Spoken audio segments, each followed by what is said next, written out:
Welcome, everyone. So I must admit, as the moderator, when I got this description of this session, I thought, isn't that a college class? Shouldn't this be a semester? So there's a lot to get into. And we've got three great authors who have different styles, different ways of writing, but this idea of the boundary between fact and fiction, I feel, is present in all their work, as it is in many writers' work, but very prominently in some of these works. So I want to get us started. So I wrote out a question to start here. So each of your works seems to have a somewhat different relationship between fact and fiction and how you approach that. Amitava, in A Time Outside This Time, we feel we're getting the author's true thoughts on the world, Trump, COVID, political violence. It comes almost as a surprise that the narrator is not named Amitava.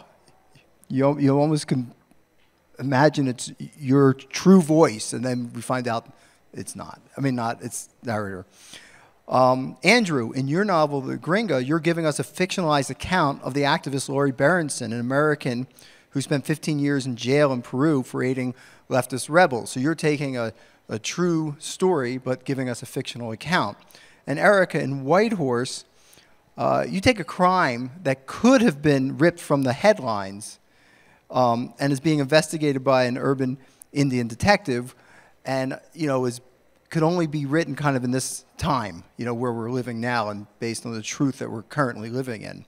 So I wanted to ask each of you, maybe you could each talk about this for a minute or two, how you see your relationship as fiction writers to kind of the world and the facts and the truth around you. And maybe we could start over there with you, Amitava, because your book, if it doesn't say novel on the cover, and if you had used your name, and there's obviously other markers to make it fiction, yeah, could almost read as a true account of the beginning of the COVID time. Yeah. I liked that review that said something like, a novel that is so current that it is still happening, or something like that. I was like, yes. I think I made a mistake in trying to make it so much like mine that I had the narrator. The narrator has written a book that shared the same title as one of my books in the past. But that cuteness becomes a little bit disappointing in a way when people assume that you're not inventing anything. So, for example, with Immigrant, Montana, one negative review it got was from Wall Street Journal, which is not the most literary place, I know, but the reviewer had said something like, the writer has revealed the secrets of his girlfriends. And I was like, oh man, I didn't even have many girlfriends. This says a novel for a reason, So I'm both saying that there was a great aspiration on my part to make it seem as if it was indeed me. There was a great desire to address the news, because it was the news that I was trying to make sense of, especially fake news. And then, however, it came as a disappointment when people read it as only a nonfiction and not as there's a reason why it is being, in other words, there's a reason why it is being marketed as a novel. It has been made up, but people did not necessarily subscribe to that little sleight of hand, and I felt disappointed with those several reviews that begin to come on Goodreads. This is nonfiction. You can't trust Goodreads. I'm surprised do all of you look at Goodreads? It's kind of scary, I would think, for an author. But, and Erika, let's talk about your book. Your book is kind of has this amazing crime that seems like it could have been. You almost want to read. Did that happen? And of course, it's a work of your imagination. But talk about how the reality kind of influences what you're writing in there. Well, I would say that Carrie would be very flattered to see herself as a detective. She's just has gotten her GED and moved to Denver, and she's a waitress, right? So in my next book, though, Room 904, I am making her a paranormal investigator, But in this particular one, what it is she hates her mom because she thinks she abandoned her, but when her cousin finds this bracelet of her mother's, the minute she touches it, her mother's ghost starts haunting her. So it's a speculative novel, and it's a horror novel, and at the center it has like a creamy crime center, right? So that is there, right? Because that's how I think somebody who, like me, was trained to do literary fiction where plot isn't talked about very much and it's sort of pashad. I was like, I know, I'll just have a crime. That way, plot will happen. And it did. So, but as far as the business of fact and fiction goes, yeah, I think, so years ago when I used to be a poet, which doesn't happen anymore, and I would talk to a lot of my friends who were also Native, and they were super, super language-driven and postmodern. Some of them would say, I do that because people are just going to assume it's about me because I'm Native, and so the work is, centers Native things, so everything is going to be soon to be autobiographical, so I'm pushing as far away from that as I can. So I think speculative literature is kind of similar in the sense that my hope is that people can see that, sure, lots of things about me or my world is woven in there, but like any writer, I'm capable, right, of making stuff up, and I have that ability. All of that said, though, my grandmother, she was either murdered or committed suicide, and she was either murdered by her husband or committed suicide, and he tried to stop her from doing that. And that kind of tension around which one in my family did kind of drive me to put that at the center of the novel. Do you feel when you're writing, you're saying speculative fiction, that you want it to be grounded in something real, so then when you kind of go off into the speculative, to me as a reader, I felt like you feel like you're in the real world, but then suddenly you go off somewhere, and that to me is kind of an amazing thing, rather than we're just starting somewhere that's way out there. Yeah, I mean, if you had told me as a kid, you will be writing many books which I will call realism, right, instead of literary, because literary is a series of conventions that can apply to any genre. It's not a genre. I would have been like, that's completely untrue, and I love dragons. I couldn't have imagined writing that.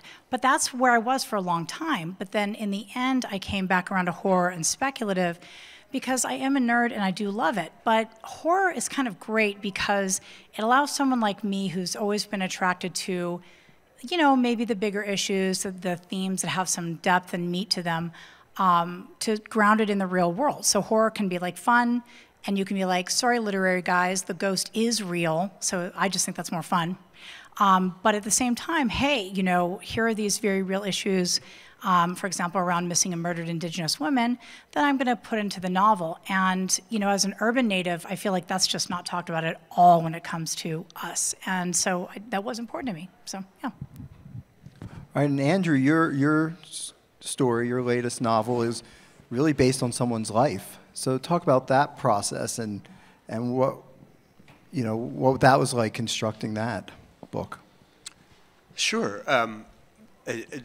First, I want to make sort of common cause with Amitava a little bit, because having written a book that also kind of straddles this fictional, non-fictional divide, I mean, the book is about a real-world figure, although it's a highly fictionalized version of that story, but it's also narrated by a kind of middle-aged, white American, second-rate, third-rate author who happens to be living in Peru at the time that this woman is paroled after 15 years in prison.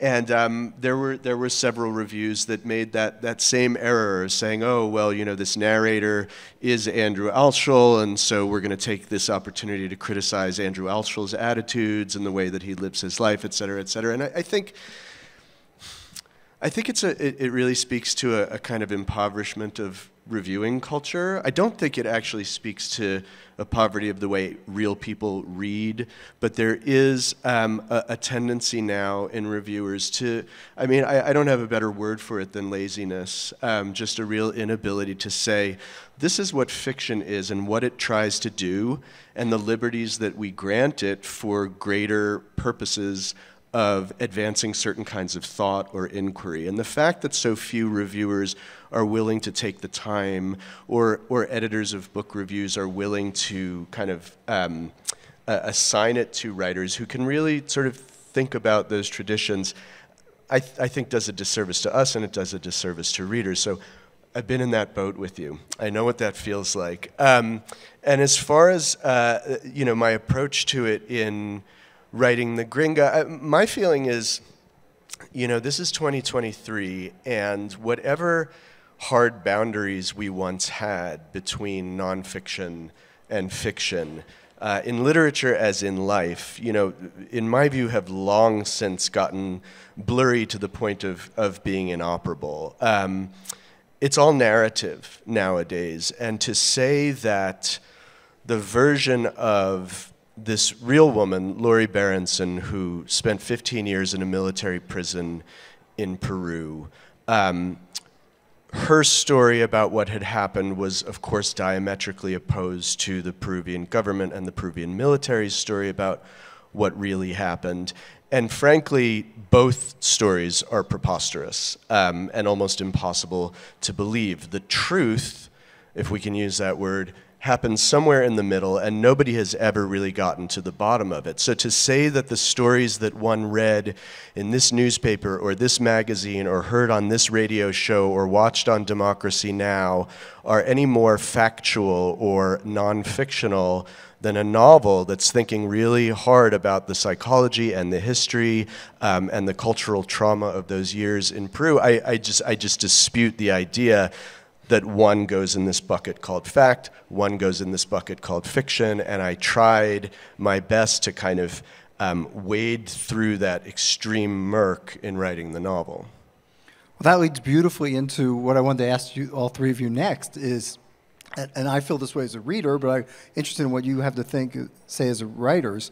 I always feel that you can get at the truth of something better through fiction, and that so something, especially in this day and age, that something's not posing as fact, you know, does that allow us to see more what is real? Like that we don't have this burden of fact-checking all the time, but we can really get into the emotional heart of something. We can really get into the psychology of something. So, you know, how do you feel that as fiction writers? I know you also write nonfiction, but that level of maybe I can get to the truth of this story better without having to be so faithful to every single fact I can find. Why are you looking at me? Is there a fixed No, anybody can answer. Jump in. Let's go this way this time. Sure. Is that fine? I think that idea that fiction is a better vehicle to getting to the truth is both true, in my view, and also incredibly dangerous. One of my real role models as a writer was the late E.L. Doctorow, who, you know, if you've read his novels like Ragtime or The Book of Daniel, or even one of his late novels like Homer and Langley, you know, he really, I'm not going to say he pioneered, but he really did amazing things with taking real-life stories and fictionalizing them to get at something more important, more complicated than we might get in the news archives or on cable news or whatever it might be. However, you know, we saw it's almost exactly, it's just over 20 years since we saw our government essentially say the same thing, right? Maybe there are no real weapons of mass destruction in Iraq. Maybe they weren't really the ones who attacked us on September 11th, but there's a kind of emotional truth to the story. There's a narrative structure to now going and getting revenge and toppling the dictator and destroying this country and displacing 3 or 4 million people. And they really gambled, and I think in a lot of ways won their gamble, that people were not in a mood to nitpick what was actually true or what was sort of true, right? Or what was Stephen Colbert's term for truthiness, right? So as fiction writers who might want to indulge in this kind of gamesmanship, I think we need to be really, really careful that whatever our positive aims are, we're not going to be furthering a sort of cultural habit of just not giving a damn whether it's verifiably true or not. So again, that's a kind of ethical minefield that I really felt compelled to tiptoe through when I was writing the Gringa and other books. Yeah, let me say something really quickly about reviewers. This is the How much time you got? Yeah. Well, this is the crappy thing. Like, so for example, I was asked to review for Publishers Marketplace, and because so few, women of color and people of color were reviewed at all, especially Black, Indigenous, and especially Indigenous, I was like, I got to do this. You know what they pay? $25 per review. So who can do that? Who has the time and the money to do that? Either people like me who are like, I'll just make the time, or people who, are generally have some money and time on their hands. And so that is the problem with reviews. I think the other part of it is, and this is going to make me sound like I'm T.S. Eliot, but it's a matter of form, okay? I think that if something is a story, then it should be, that's its own form, right? And then you have to decide, is it true, is it not? How much does that matter? What's verifiable? If it's a nonfiction essay, then okay, then we can kind of assume more or less that is true. There are these things that are hybrid forms though, right? They're like the poetic essay, and so they're of course always wonderful in between things. I will say this too, and I certainly have been a victim of it. We are in a time of not just truthiness, but laws that enforce truthiness. So in other words, literally, God, what's it called? There's a law that was created by Clinton in 1996 to try to contend with the internet, and they didn't want to limit free speech. What that means now is that we can, literally anyone can publish anything on Twitter, harass people, and you cannot stop them. And they just reaffirmed that law because it seemed like free speech, but that's what it means. Secondly, and David Foster Wallace, I think, talks about this in one of his nonfiction essays, but it was Reagan who, I forgot what it's called, but he essentially made it so that it's very similar parallel law, and they work against people. So wherever you publish something, now it's Twitter, it can be the news, it can be a newspaper, everything can be under the umbrella of the op-ed, therefore you can just lie and there are no fines, there are no consequences. That's it, the fairness doctrine, yes. Yes, thank you. Does fiction serve the cause of truth better than nonfiction? I think it does in one respect, which is that truth is often an experience of ambiguity. It is not something that is hard and fast, one thing or the other. And so in that case, fiction can lend itself to a depiction of ambiguity in a way that nonfiction is not usually expected to do. Of course, nonfiction too can lend itself into certain areas of complexity and define any definite conclusions, etc., but it's not usually done. When you read an op-ed, it doesn't lead you into mystery. An op-ed is supposed to deliver a viewpoint. But a novel, on the other hand, something that is fictional, I think is allowed to entertain ambiguity in a different way. What I like, really, about trying to imbue fiction with some sense of a self is this great statement by my friend Jeff Dyer, who's a British writer, who said that he writes everything within an inch of life, but all that art is in that inch. Isn't that a great line? So that everything is just a little distant or quite close to life, but all the art is in that maneuvering, in that little space of difference. Yeah? It's beautiful. It is that little maneuver that fiction allows that I think distinguishes it from bland, plain, narrow nonfiction. When when this panel was put together and I was thinking about this topic, I thought of a Philip Roth book called Operation Shylock, where the main character is Philip Roth, who has written all of Philip Roth's novels. But it's a fiction, but it's beautifully done in that inch. And when you say the inch, it makes me think of that book again. Yeah. If I could just hold on for a second on that. This is related to the question you asked earlier about what does it allow you, if there's a little bit of reality, you asked Erika this question. Gabriel Garcia Marquez had a great line. He said, one element of untruth in journalism makes it false. But one element of truth in fiction makes it real. And what he meant was, like in a scene where his character, holding a sheet, a bed sheet, she rises into the air. For him, it became truth when he could just depict a little print or a pattern on the sheet and say, holding a sheet with had blue flowers on it, Gabriela, blah, blah, blah, rose up into the air. So for him, do you understand what I'm saying? The operation of fiction just involved a little,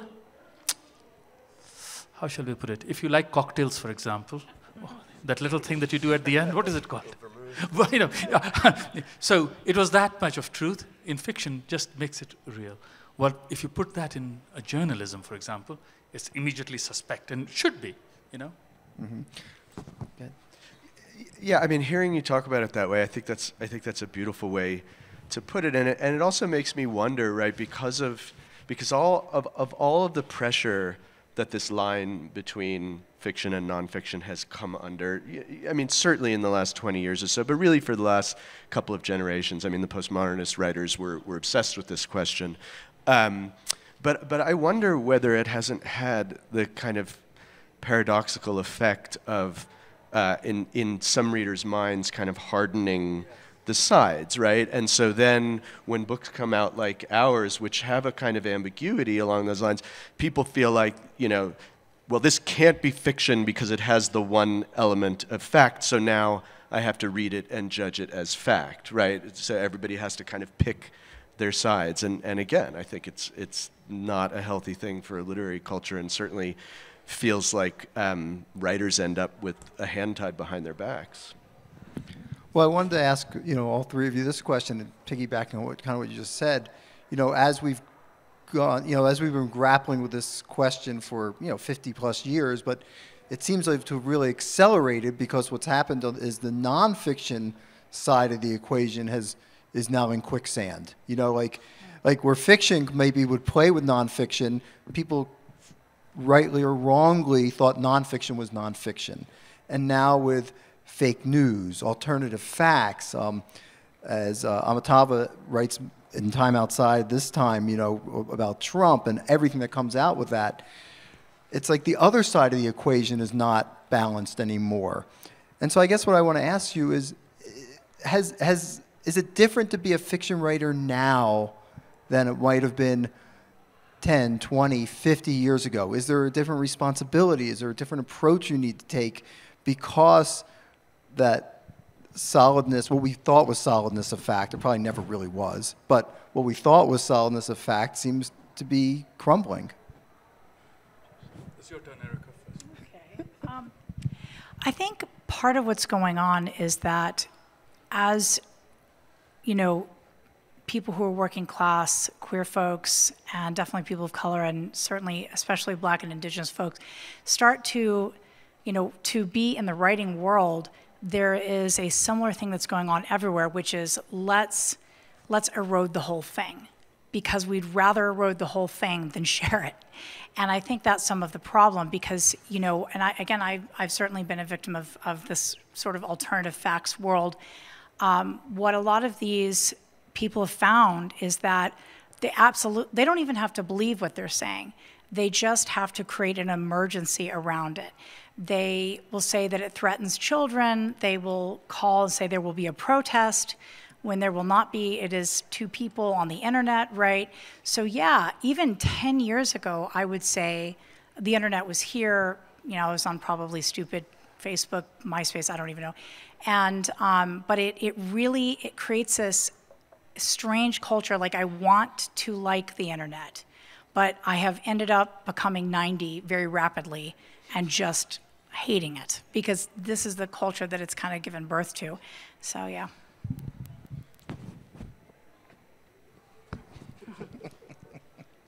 You know, one of the things my narrator in Time Outside This Time does is that he discovers a study done by MIT that finds that bots spread fake news on Twitter, let's say, right? But the same study also found out, my narrator discovers, that human beings spread fake news 6 times faster than bots. Now, this isn't a novel, but it is actually a true study. And my narrator says that he calls, I think he says that he calls up the people at, who have done the study. I don't know whether he says this or not, but I certainly called up the people who had done the study at MIT, and I said, yo, what's going on? And why do humans, what is it that makes them do this? And they had called it the novelty principle. They said humans are attracted to what they call the novel principle. If they find a truth or story that seems novelistic, these scientists believed, then they spread it, and therefore they are more susceptible than bots. Bots are indiscriminate. They are like, to them, whether it is novel or not novel, bots will spread the thing in the same way if you have programmed it. But humans, it's like something like, frogs dropped from the sky in Boulder, Colorado. We find that novel. Did, you know, and then we'll spread the news. Like, gee, did you hear this? You know what I'm saying? So, the challenge then, in other words, you asked what has changed. The challenge, especially in the age of the internet, is either you come up with something that is more novel to be successful as a writer, or you dissect it in such a way that you expose what is happening and therefore risk not being read by anyone, which actually happened to a book called A Time Outside This Time. You know, so we're going to change that. We have copies downstairs.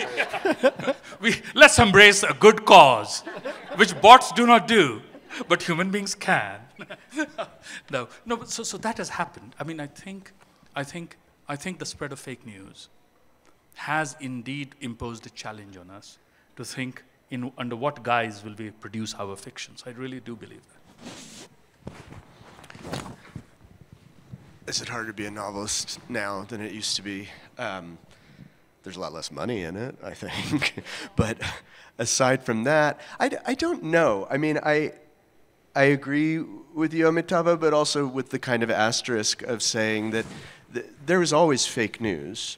Often it was, you know, driven by the powerful, by people with the access to the media, and now it has been democratized by the internet. And, you know, democracy, I think it was a Churchill who said it's the worst possible system except for every other system, right?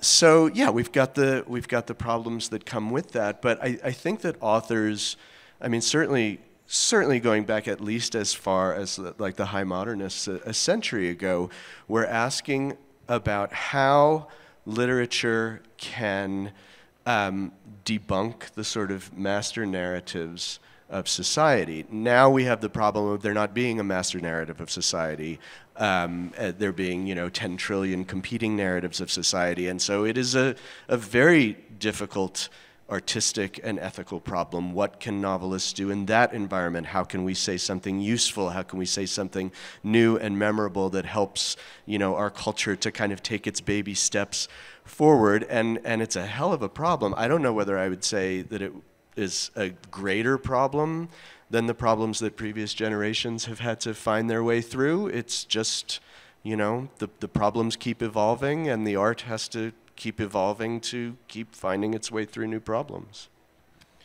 One of the things I've seen as a bookseller in the last 15 years, and again, I think everything that's old is new again to some extent, but the term is being used as autofiction.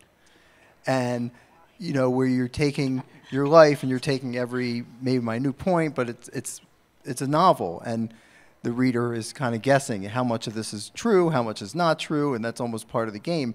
And I want to get your take, all three of you, on what do you think of autofiction, what it is itself, but also the term, and where does memoir fit into it? You know, like I always think, you know, some places, some countries, from what I understand, will put memoirs in fiction.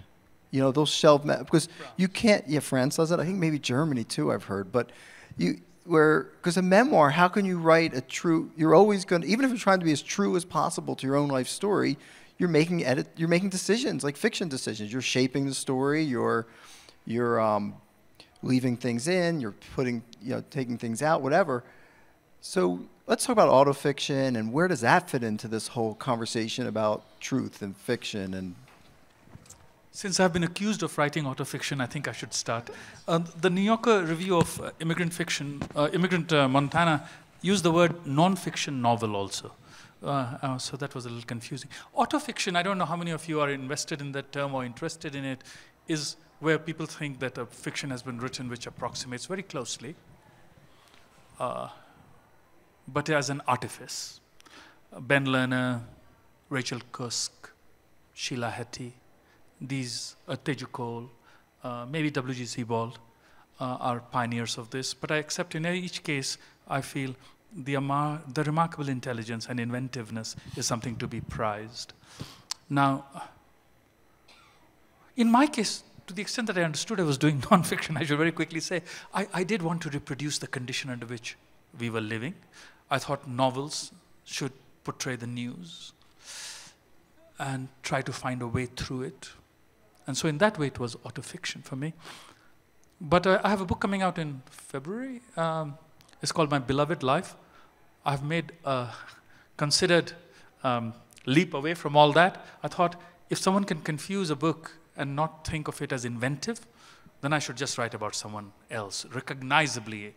So I've written about someone who is 70 years older than me, growing up in rural India, and then his daughter who is in Atlanta as a CNN journalist. I've never been a woman and I've never been a CNN journalist. So it was a good thing for me to do. You know what I'm saying? I was trying to escape the charge of autofiction.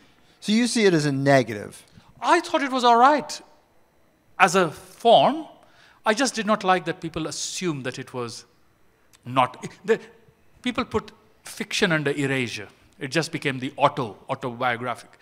And I thought, which has been our complaint so far, you know. But what do you guys think of autofiction?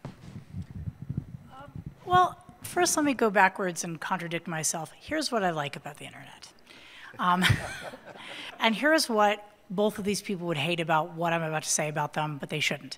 So if you really think about it, what is the most, like the coolest form, the hybrid form that's arisen on the internet? And it's the nonfiction essay with autobiographical elements, but with all of these hard points of truth, research truth, right? So it's a blending of journalism and like memoir, autofiction, I don't know, you know, those are, you know, but who really pioneered this and who would hate that this is what he did, which is David Foster Wallace.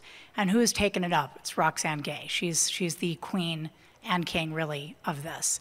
And so I kind of like that because what it's done, even though it's driven the price down of like journalism, at the same time, it's caused a situation where like people who have MFAs, people who are writers, people who are different kinds of intellectuals or creators are public intellectuals, and America needs that.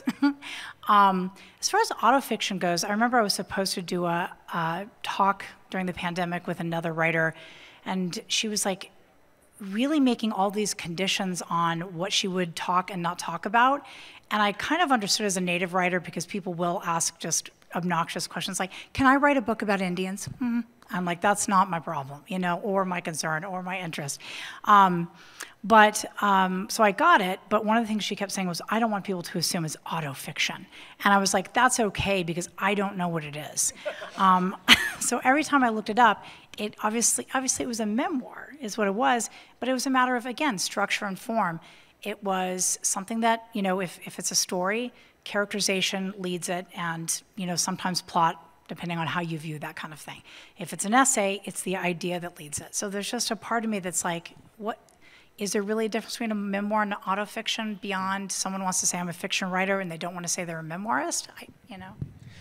And to take it a step further, I don't think it's a question of what authors want or authors think they're writing. I mean, I think if someone went back and did a kind of archaeology on the term autofiction, it's going to trace back to someone in a marketing department or a sales department. No, honestly, you know, I've got plenty of things to say about the contemporary publishing industry that I'll save for a more appropriate occasion. But I don't think it should be news to anyone, certainly not to any authors, that the American publishing industry is increasingly driven by sales and marketing departments, and for reasons which I'm sure make plenty of sense. There's a real investment in categorization, in figuring out how to sell things, to figure out what the audience is for this book or that book, and which niche to go for or not go for. And I mean, first of all, I think, like, you know, authors who sort of spend too much time trying to read the tea leaves of the sales departments of publishing companies, you know, that way lies madness. But also, you know, happily, I don't think many of us really do sit down and think about that. We sit down at the desk and we write what feels urgent to us, what feels necessary to us, what kind of comes out of an artistic vision. Nobody has ever called me an autofiction writer, to my knowledge. That said, my first novel is narrated by a character named Andrew Altschul. My third novel is narrated by a character whose career looks a lot like mine, maybe marginally worse, but not that much worse. And he's known throughout the novel just as Andres while he's living in Latin America.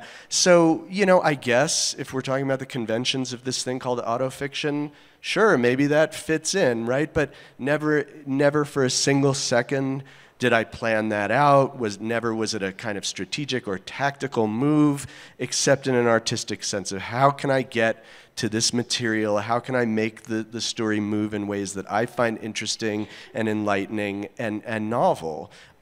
So it feels like something that's a part of the publishing world that authors usually, to protect our own sanity, don't spend a lot of time in. You know, there was a big scandal about, I don't know, 15, 20 years ago around the book A Million Little Pieces, right? James Frey. It was marketed as a memoir, supposed to be a true story of his addiction, all the terrible things he went through with his addiction. I read it. I read it before the scandal, so I read it as a reader's copy, and it was quite a read. And then it turns out that much of it was made up, or at least augmented or changed. And like Andrew said, from what I've understood years later, he tried to sell that book as fiction. And he was told by the publisher, you know, a few little changes and we can market it as a memoir, and I think it will be a dynamite memoir because everybody will be like, it reads like fiction, which I was like, so I think that is interesting, the market pressure that is coming to people trying to write fiction, or people trying to write certain types of memoir or whatever, is also a factor. And we probably, well, we're down to like 15 minutes. We don't have enough time to really get into that. But as a bookseller, I see that as very real. Like the way I'm sold a book, they're trying to tell me what category I can put it into. And if it's not categorizable, it's not going to be a priority for the publisher. And one thing I find concerning at the store, not concerning, but interesting, I guess, is that fiction is getting carved up again. Like, when I first started in the 90s, we had a thriller section, a romance section, a horror section, along with mystery and science fiction. So everything went away except for mystery, science fiction, and fiction. But now we have a romance section again, and we have a horror section again. And the customers are demanding it. They want to read romance after romance, or they want to read horror after horror. And Erika, your book's a perfect example. I feel it straddles. I'm a little hesitant to put it in horror because plenty of people who might not ever go to the horror section are going to enjoy that book. So I do think this whole idea that the role the marketplace plays on this and how they label things, you know, makes things tougher. And maybe I'm assuming that in your bookstore there isn't a section called autofiction. There's not a section called autofiction. Well, we have we have biography, which we actually put the memoirs in as well. People sometimes want us to set up. If we separated everything that we're asked to separate, we would have memoir, we would have autofiction. At some point, I'm more of a let the book stand for itself. Well, I don't want to keep just categorizing it so I have, you know, one shelf, 1,000 one-shelf categories. You know. Do you have a section called literary fiction then, which is different from genre fiction? We don't. We just have general fiction. General fiction. I worked at a store in Houston in the 80s, and we had literary fiction. Oh my God. the amount of argument. Why is this person in literary fiction and that person not in literary fiction? Why, you know, that border between, you know, well, maybe some of Joyce Carol Oates' books are literary fiction and some aren't. Like, you know, it's just, I would like a category called good fiction, bad fiction. Which section's going to be bigger, do you think? That. So, one of the, as part of the description of our session here that we have today was the sources of your work, the sources of your narration. And so I guess I want to ask you, where does the work begin? What, you know, is it a truth that you want to tell, something compelling you? Is it a fact that you want to reveal, an experience you want to share? Or is it an imaginative thought or an image or something? Where do these novels, you know, a novel takes an amazing amount of time and effort, and it's not easy to market, you know, so how do you know to commit yourself? What is it that gets you to the launching pad? Well, you know, I always have trouble with that question. I'm like, I like words, and words are, then I like a thing, and the thing happens, so this is terrible. This is a terrible question from you, so let me answer it this way. I like speculative fiction, and it's another academic umbrella term that's just another way to categorize something, but it has all the nerdy stuff I like. But if you're going to look at it in a way that answers it in a bigger, better way, for example, at the school that I'm sort of still at, Western Illinois University, the one thing we have going on there is a really robust writer series. And so we had author Lev Grossman there. And I love Lev's The Magicians. It really was one of these books that got me right back into reading stuff, you know, like that I loved as a kid, and it's even better now, and there's just so much out there, and I like that stuff. What can I say? I want spaceships, and I want ghosts, you know. But one of my students, he was really smart, and he was like, you know, Lev, what makes you write this instead of realism? Like, both your parents were academics. One was an award-winning poet, and the other one was a scholar, I believe. And he said, well, it's because, for example, he's like, when I was in this marriage that was so miserable, and every single day I didn't even want to get up, and then I stopped getting up, it seemed magical to me, this novel that came in my head that made me get up and want to write. And so I think in a way what he's saying is that speculative literature can answer questions that just pure realism can't. And I think magical realism is in that realm, even if it has this is why we're literary, you know. So the ghosts are metaphors, but they're not, I don't know, you know. So I think that's a thing, like, where do I start, or what's the inspiration, or why? I really do find something maybe just magical and wonderful, and then I just have to pursue it.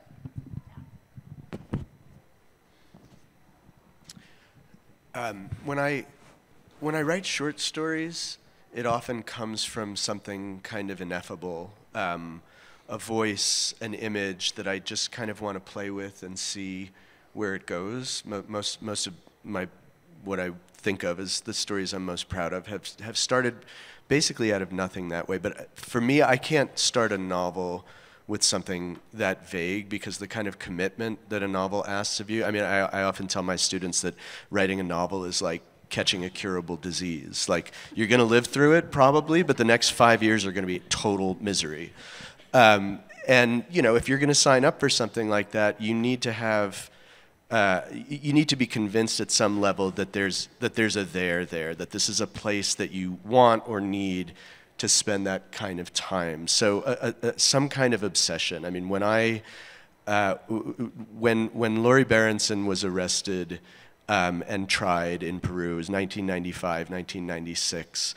A couple of years later, I was living in Peru. I had been there. I spent a total of about 2 years there. And even then, 2 years after her trial, she was very much in the news. She was the most hated person in Peru. I don't think it's that much of a stretch to say that she was like their country's Osama bin Laden, right? And this was across the political spectrum. People on the right who felt that she was this, you know, foreign adventurer, mercenary who had come like sticking her nose in and trying to restart a civil war that the country had just barely, by the skin of its teeth, emerged from in the early 90s. And people on the left who thought that she was just this clueless American, this Gringa who came down and got involved in something she really didn't understand, and discredited the entire movement. And you would see her come on the television because there would be like new motions in her case, or the recently deceased Bill Richardson would come to Lima to try to negotiate for her release. And every time it was the same thing. All of the old footage, all of the old interviews, the clips would come back on the television, and no matter who you were with, no matter where you were, people would just start screaming. I mean, the worst obscenities you can imagine. Just, this person is just effing evil, right? And that was interesting to me. It was tragic to me. It was tragic from her personal point of view. It was also tragic from the point of view of what had happened in that country throughout the 80s and was still arguably happening throughout the 90s. This was a country where I was making my home, where I was trying as best I could as an outsider to understand something about its culture and its history and its people. And I looked at this person and heard the things that people were saying about her, and felt like at some level, maybe it's self-aggrandizing, but there but for the grace of God go I, right? I mean, I am also a clueless gringo interloper down here trying to make a home in a country and a culture and a language that's not my own. What does that mean? What does it say about me? What does it say about Americans? What does it say about Peru? What does it say about humans? And that was all really fascinating to me, and I sat with it for years until I realized, oh, yeah, I guess it means I have to write a novel about it. And then I wrote a novel about it, which took another 8 years. So, you know, really, it's the kind of thing you have to be just ready to live in this place for a long time, even when the going gets real tough. I'll give an answer where I explain what worked in nonfiction and why I wrote a novel about it. Is that all right? So for one of my novels, I first actually was finishing a work of nonfiction, and I saw a film. Some of you might have watched it. It's a Hindi film called Satya.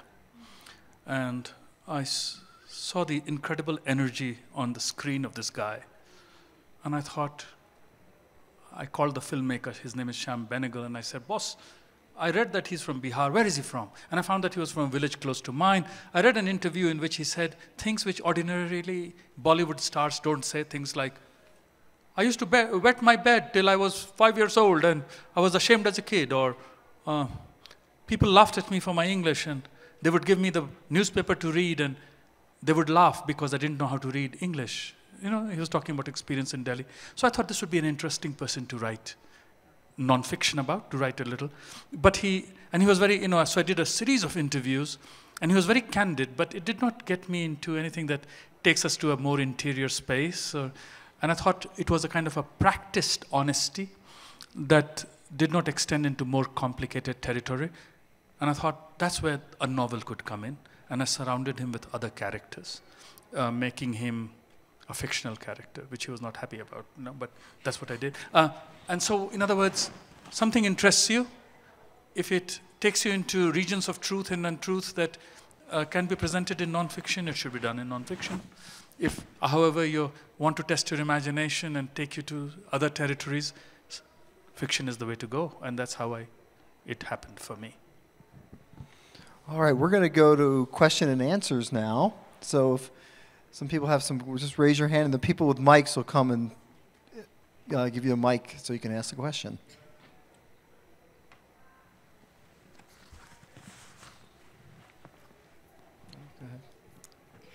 A couple of years ago, I read Elena Ferrante's novels, the Neapolitan novels, and then others. I'm curious what you all think of the fact that she, more than any other author I've heard of, has just stayed so under the radar. Some people even speculate she's a man, or it's a man that has written these novels. What effect do you think it has on the reader when the author is completely unknown? Do you think there's a difference? I mean, does it give the reader more of a capacity to identify with different characters in the novel? Or not relevant? It's a strange time that we're in because, again, to kind of go back to social media, it creates a thing around the author. and people have access to the author and in ways that they didn't before, and the author is sitting there kind of selling themselves all the time. They're told to do so. Although I had a friend, Chuck Wendig, he did an experiment once. He did one book where he didn't advertise at all on the internet and one where he did, and he's like, the difference in sales were no different. But he's continued to be on every social media outlet. So, and especially as a Native person, right, people want to look at me and judge whether I'm an authentic Native American or not, which is just so gross and is amplified by social media. And I've definitely had, again, been a victim of it. And a part of me really envies that time.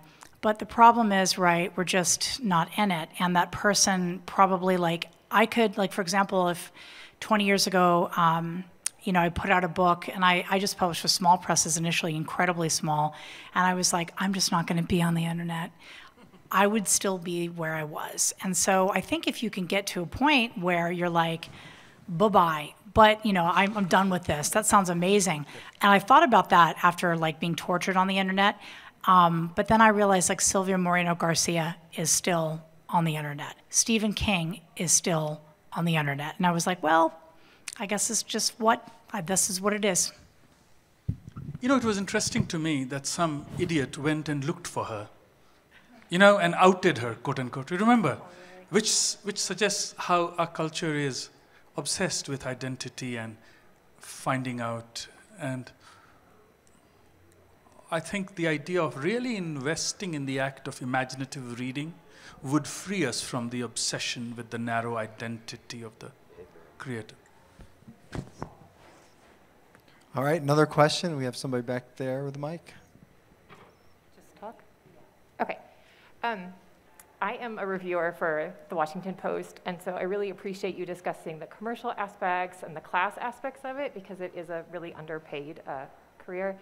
But one of the things you haven't discussed yet that I'd be very interested in is the relationship in your writing process to the reader, and what their expectations might be, but also what their interests or their underlying belief system plays in their decision to pick up your book. Because you're all seem to be writing from a position of, I don't want to say selfishness, but it's central to you to tell this story. How much of a role does it play for you, what the reader might want to see, or what they might want to read?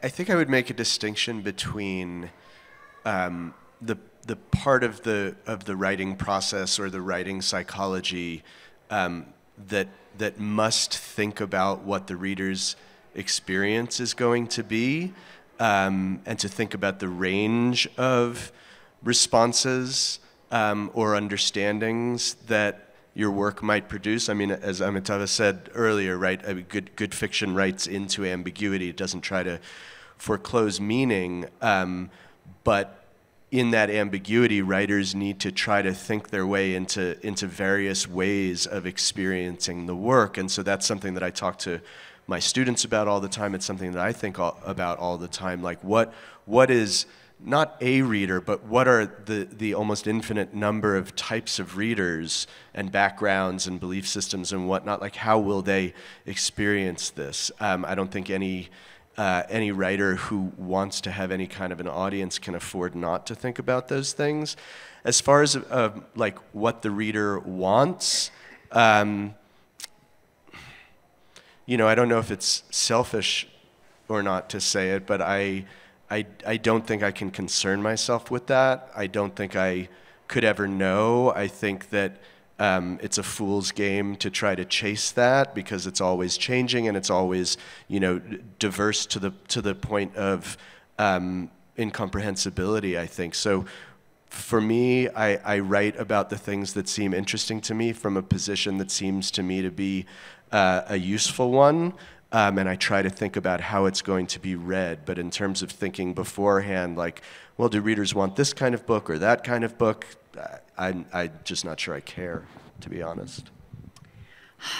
I think, right, as Robert was saying, you can't game the system. You can't, anybody, how do I become a best-selling author? I'm like, you should tell me. I think you do have to write what you love, right, and then just take a hard look at how what the market looks like and be like, okay, maybe I can expect this. But I will say this, as somebody who is commercial but literary, which I guess is book club, but also I'm horror, so that makes it weird. And then I'm Native American, so I'm supposed to like be cultural lessons for non-natives. That's what I'm supposed to do, and I have no interest in that. And that's like a lot of Native book club fiction. Let me tell you who we are, you know, and let me tell you all about it. And I hate that stuff. But I will say this, as somebody who was really into story and into plot, and who, again, that was farmed out of me alongside the nerd stuff when I went to, you know, undergraduate, graduate, and then my PhD, it was like, that is so, we're not going to talk about story, and plot is stupid. And I kept being like, I don't agree, but I was trying to do the wrong people. And then finally, when I started reading more nuts and bolts books about structure, I was like, you know, I'm gonna do the catalyst.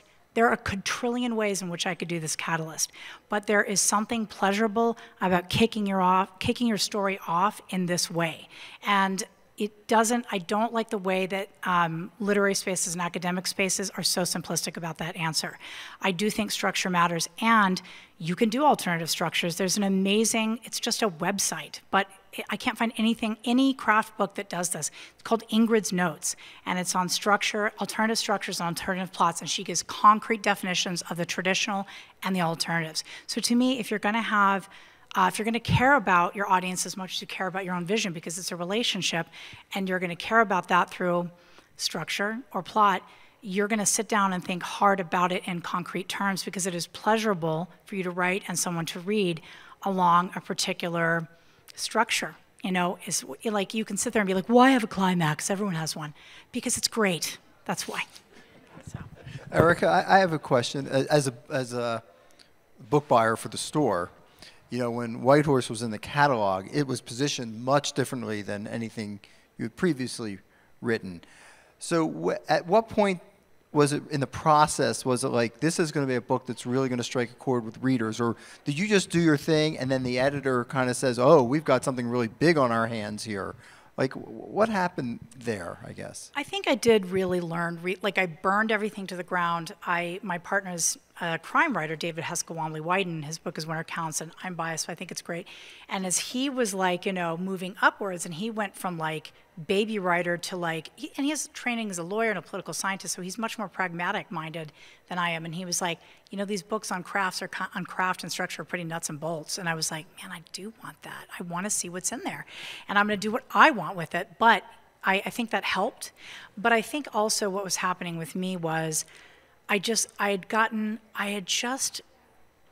think realism is wonderful when you pull away the cops and the spaceships and you're left with like the meat and bones of life. There's something really challenging about making that powerful. And I love that. But I cannot help it. I know I look this way, but really I am like Urkel. I am a nerd. And I want nerd stuff. And I started watching Doctor Who again. I'd watch it with my dad. And I started reading Lev Grossman, and I read Rendezvous with Rama. And my reading tipped back into that nerd stuff. And that does tend to be more structured with plot. And I think what happened was, then there was Black Lives Matter, and then Indigenous folks were kind of coming in as well, and then the publishing industry got embarrassed by publishing paid me, and I'd been around forever, and I'd finally kind of moved that novel to horror, which was such a better home for me, although I'm not like, you know, I'm not like Stephen Graham Jones. He's like, you know, my Indigenous brother from another mother, but he's a slasher guy, and I'm like, ghosts are good. You know, yeah, everyone's, you know. But yeah, I think that's what happened, is that they suddenly realized that between all these things, and there was just a book with a good story, and that was going to kind of appeal on these, like, horror was coming up, native lit was coming up again. I'd worked my butt off for years to try to make that happen, to make it so there were diverse native voices, right? So I think it was a lot of things, plus like a more structured novel in a genre that was kind of coming up. Sorry, That's it. Do you have a final word you want to add? We're running out of time I here. thought I should reply to Courtney's question about keeping the reader. How many of you listen to This American Life? Quite a bit. There was one wonderful piece of wisdom that Ira Glass once offered, that every story that they want to take on the radio show should be a mix of anecdote and summary. The anecdote is the story. A woman was sitting at a literary festival wearing blue. That's the anecdote. The story is how you summarize it. You know, how you basically explain to your listener why the hell they are listening to this story. Cool? So I think I fail as a writer if I do not, in telling my story, also instruct in some sly way, instruct my reader why they're wasting their time reading me. You know what I'm saying? So I'm almost a slave to the reader's attention, trying to say, this is the story I want to tell, and this is why you're listening to it, except I have to do it in more inventive ways and find a pattern for doing it that makes it more subtle and almost inevitable. But I know we're running out of time, so I'll shut up. All right, well, I want to thank everybody for being here. And I think we're out of time. Right?